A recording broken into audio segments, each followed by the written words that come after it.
Hi, everyone. Welcome to CBS News Prime Time. I'm Jeff Glor, in for John Dickerson. President Biden addressed major global conflicts during his Oval Office speech Thursday night. The president said ensuring Israel and Ukraine succeed is vital for America's security and called on Congress to approve an aid package, a big aid package.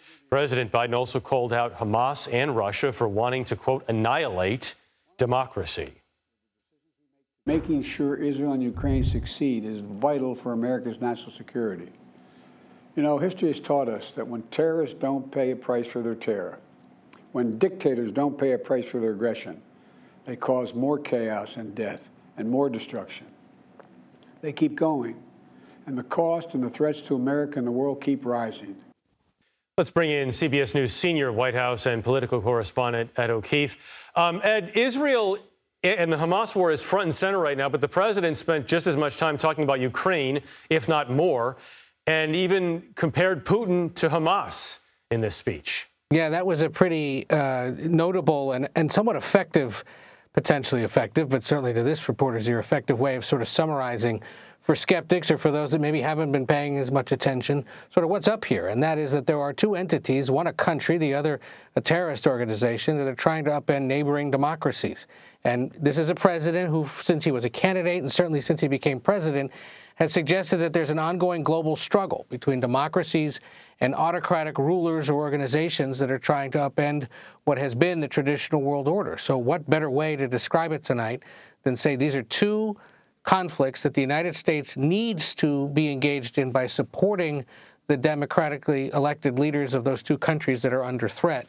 And it was a reminder, too, you're right, that after almost 2 weeks of sustained coverage and attention on the Middle East, he's reminding Americans and speaking about it in ways that he hasn't necessarily to the entire country in such an organized way, why the Ukraine conflict is so important, why it is costing tens of billions of taxpayer dollars, and why it needs to continue to spend that kind of money, lest U.S. troops be drawn in and there be American bloodshed. So we'll see in the coming days if it sticks.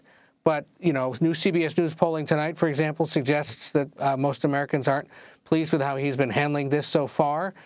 There's been skepticism and criticism of how he's explained, at least, the reason to engage in Ukraine.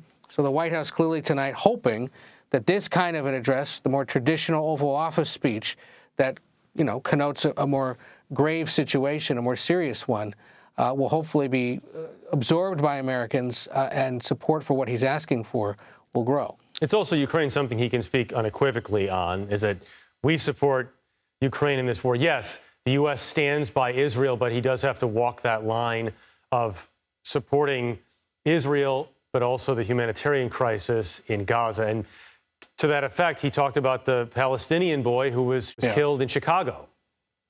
Yeah, there's a growing concern across the administration and certainly among Democrats that we could, because of this, see a revival of what he described as Islamophobia or anti-Muslim behavior and rhetoric and activity that we haven't seen really since the post-9/11 and Iraq war eras. And so don't be surprised if in the coming days you hear him speak about it more, you see the administration try to do more to draw concern to that. And look, I mean, the fate of that 6-year-old is a terrifying thing, no matter what his background is. And so by calling that out tonight and saying again that we don't accept that, not only sends a message here in the United States, but should reinforce, the White House would hope, around the world and certainly on the so-called Arab street, how seriously this president takes that kind of behavior and how much he abhors it.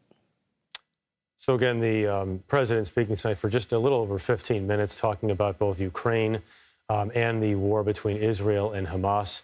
We have to take a quick break here. Ed O'Keefe, thank you very much.